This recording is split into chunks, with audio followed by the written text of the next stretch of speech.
So starting off with the question, that is question number 8. And the question number 8, it says that a number whose fifth part is increased. Okay, let there be a number. We don't know the number. Okay, a number whose fifth part is increased by 5 is equal to its fourth part diminished by 5. Find the number. Okay, so we don't know what the number is. So we'll write let the number be x. Number be x. Okay, fifth part means x ka fifth part. So x by 5, it becomes the fifth part. Okay, the fifth whose fifth part is increased by 5. Now increased by 5 means plus 5 is equal to its fourth part. This number's fourth part, x by 4, will be the fourth part diminished by 5 is what they are saying. So if this is increased by 5 and this is decreased by 4, they become equal is what they are saying in here. Okay, so what do we do? The equation, we got it already in our hand. Now it's a linear equation. We can just start shifting the terms around. X by 5 minus x by 4 is equal to minus 5, and this goes minus 5. It becomes, taking the LCM in here, this multiplies by 4, multiplies by 4, multiplies by 5 only. So 4x minus 5x by, we have 20 is equal to minus 10.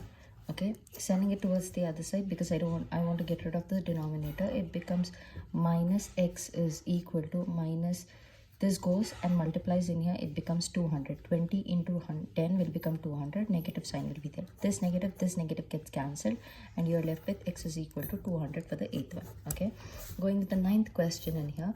The 9th question says that the sum of two numbers which are in the ratio of 2:5. There are two numbers which are in the ratio of 2:5.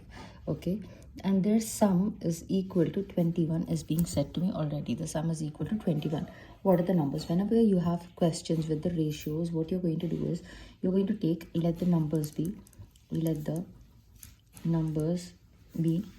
2x and 5x is what you're going to do.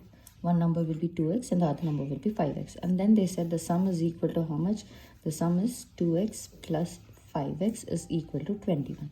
When I add these two, it becomes 7x is equal to 21. Now 7 and 21, they come in the same table again. 7 1 times, 7 3 times. So x is equal to 3. They didn't ask you to find x. Most of the students stop the question here, but you should not. उसने हमको क्या बोला है? उसने हमें बोला है to find what are the numbers. What are the numbers they are asking us to do? So numbers कैसे निकालेंगे हम लोग? To find the numbers, what were your numbers? 2x and 5x. So 2 times of 3, 2x के लिए, which is equal to 6, and 5 times of x, that is 5 times of 3, that is equal to 15. So these are the numbers. 6 and 15 are your numbers in here. Okay, going with the 10th question then. In the 10th question, it says, if 7 less than 5 times the number is equal to 8, 7 less than. Okay, now this, if I read the question, if 7 less than 5 times the number is equal to 8 more than twice the number, then find the number is what they're saying. Okay, so 7 less than 5 times the number. I don't know what the number actually is. So I'll write let the number be x is what I'm going to write. Okay, then it said, okay, once I got the number, then I'll do the operations that is given. 7 less. Okay, 7 less than, less means minus 7. Okay, then 5 times the number. 5 times the number. This is the number 5 times is equal to 8 more than. 8 more. 8 more means you can write the 8 more here, or you can write the 8 more here, doesn't matter. But 7, when you're subtracting, less than when it is coming, understand what it is saying. 7 less than 5 times the number. So 5 times first have to write, and then have to reduce the 7 from it. Okay, then 8 more than twice the number. Twice means 2x it becomes. Okay, then find the number. Normal linear equation you got. Bring all the x's together, common terms together.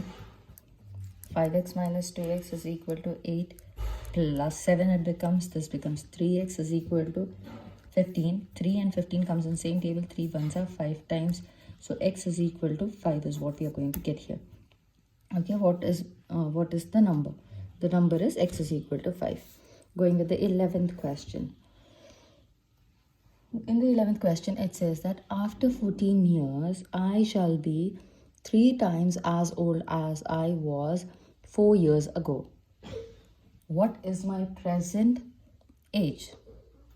Now questions as such, age related questions, when they come, you have to take the present age as x. What you're supposed to do, you're going to take the present age. And then once you've taken x years, then start reading the question again. After 14 years, so 14 years after, the age will be x plus 14. Suppose if I'm 7 years now, 3 years from now means after this I have to add 3 years, right? So I'll be equal to 10 years of age, isn't it? Likewise, 14 years after means whatever the present age is, to that 14 will be added. So x plus 14 I get, that will be my age after 14 years. Okay, after 14 years, I shall be 3 times as old as I was 4 years ago.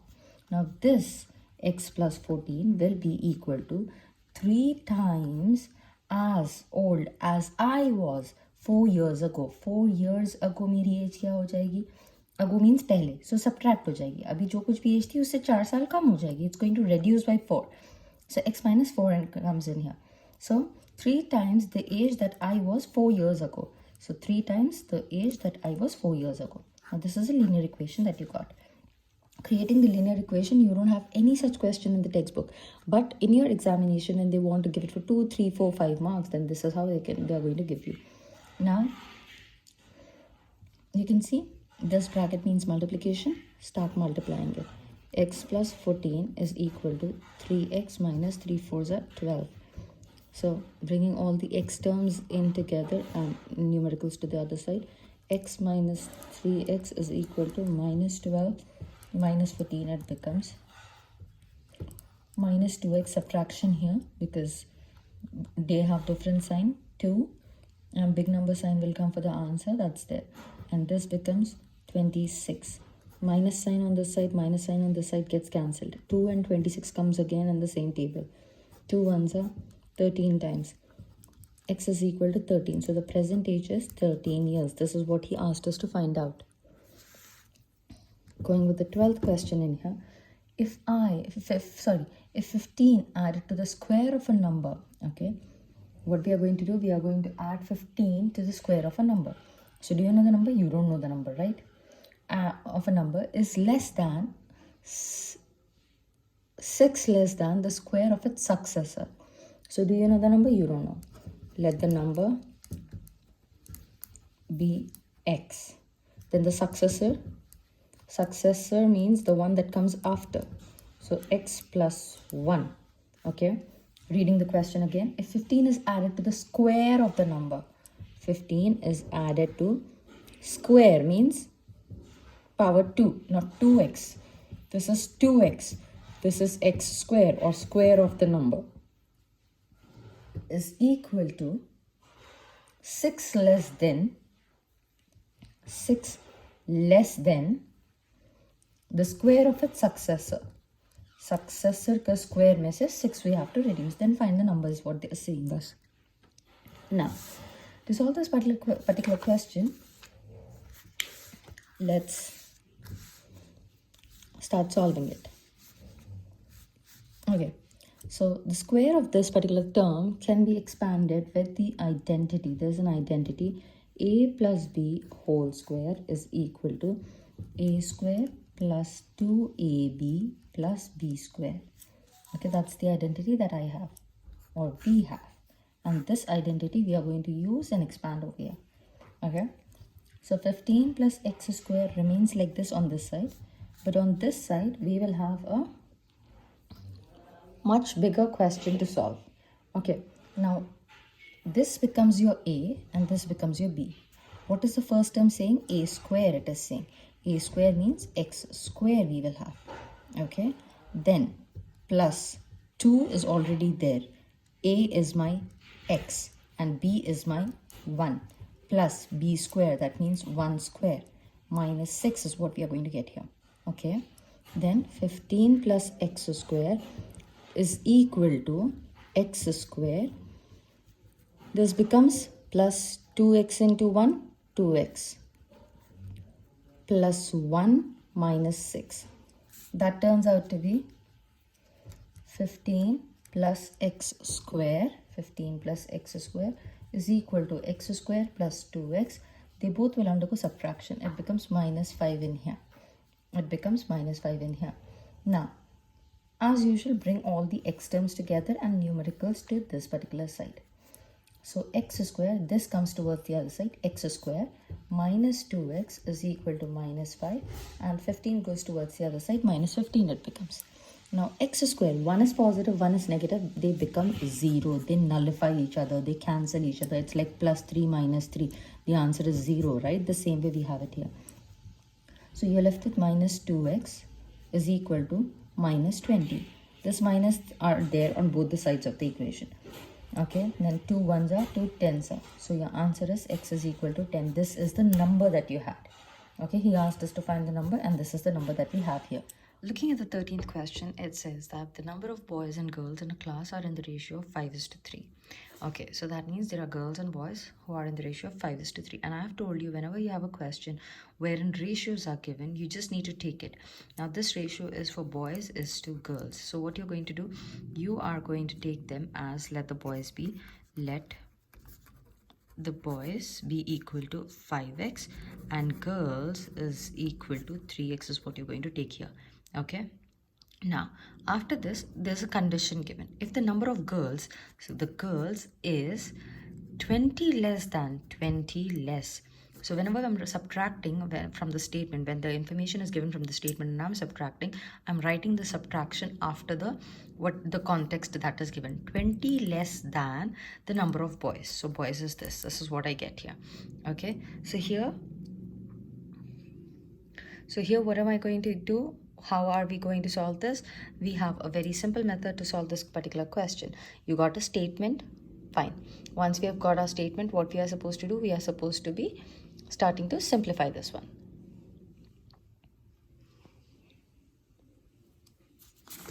Let's start with it. Starting with that, what do I get? I get that the number of boys, okay, number of girls is 20 less than the boys.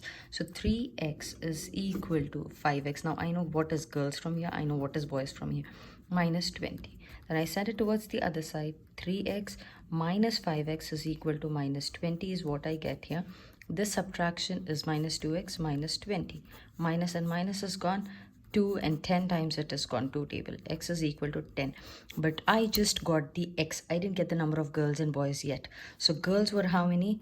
The girls is 3x. That is 3 times of 10. That is 30. And the boys are given to me as 5 times of x. That is 5 times of 10. That will be equal to 50. This is what is the number of students in a particular class. Okay. Going ahead with the 14th question then. The 14th question says that the sum of two consecutive multiples of 5 is two consecutive multiples. Multiples of 5 are 5, 10, 15. Let's suppose like this. These are the multiples, right? These are actually the multiples.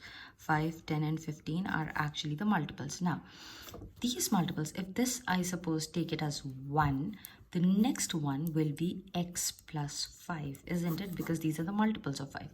So consecutive means the ones which come one after the other. Consecutive means the ones which come right after one another. Like 1, 2, and 3 are the consecutive numbers that we have. So multiples are going to be 5 and 10. Maybe he's talking about this, or maybe he's talking about this, which come right after each other. Those ones he's talking about. So let the multiples be x, and the other one will be x plus 5. Finished. Then it says the sum of the consecutive multiples, the sum of this. So x plus 5 is what I'm going to do, is equal to 55. Now, start simplifying it. We got a linear equation. X plus x becomes 2x plus 5. Now, some students, as they are in the habit of having this bracket, they will multiply x into x, x square, and 5x. No, this is not multiplication because there is a sign outside. In the other questions, we never had a sign. If there is no sign and bracket and a small bracket, then you are supposed to multiply. This is simple addition. 2x plus 5 is equal to 55. Sending it towards the other side, 2x is equal to 55 minus 5, which turns out to be 50. So 2x is equal to 50. Again, 2 1 times, 2 25 times. So the first, after we've got x is equal to 25, now this x is just one of the multiples. Now the next consecutive multiple will be x plus 5, which is equal to 25 plus 5. That turns out to be 30. So the second multiple that we have is 30, is what we have here. Okay. Now, going with the 15th question. In the 15th question, it says that divide 1500 in two parts such that 10% of the larger number, okay, there is a bigger number, 1500, which is divided into two parts, okay, such that the larger part, let this be the larger part, 10% of the larger part, 10% of the larger part exceeds 8% of the smaller part by 60. That means the larger part, 10%, exceeds means subtracted by is bigger than 8% of the smaller part, and the difference of them is equal to 60 is what is given to us here.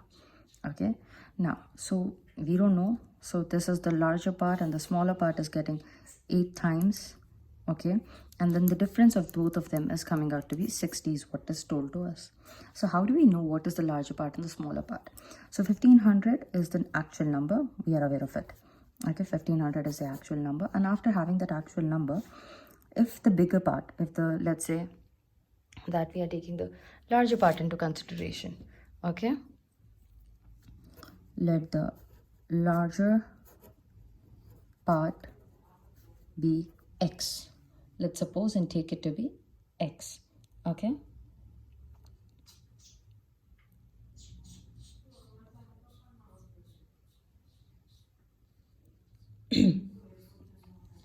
So taking it into consideration, the larger part we got is x. The smaller part will be, smaller part is going to be 1500 minus of x. Okay, now the first part and the second part we have got. Now some people may ask, how did you get 1500 minus x? Suppose I have 10 rupees and I say that one part is 7 rupees and the other part will be how much? How do you get the remaining out of it? 10 minus 7 that you're doing, right? So that's what I did. The original number was 1500. From that I removed the first part, so I get the second part. So 10 minus 7, that is equal to 3 is what you get in here. Okay, so this is what exactly has been done. The larger part and the smaller part has been taken down. Then it said 10% of the larger part, 10% of x, that is equal to 10x upon 100 is what I get in here. Okay, then you have 8% of the smaller part, which is 1500 minus x. So that becomes 1500 minus x times 8 upon 100 is what you get in here. Okay, now to simplify this calculation part, what we can do is, you can either go with, no, better keep it like this itself, because the denominators will be equal. Now what did we say? The 10% of the larger minus the 8% of the smaller is equal to 60. 10% of the larger, 10x upon 100, minus 8% of this 8. If I write the 8 here or write the 8 here, doesn't make much of a difference. 1500 minus x upon 100 is equal to 60 is what I get here. Okay, now starting to solve it further, the denominators are equal, I can just multiply the numerators and finish off with it. So this becomes 10x minus 8 zeros 0, 5s are 40, 4 0, 8 ones 8, 9 10 11 12. So it becomes 12,000 minus 8x upon 100 is equal to 60 is what I'm left with. So this and this subtracts and 2x is the answer, because these are the like terms. Minus 12,000 upon 100 is equal to 60.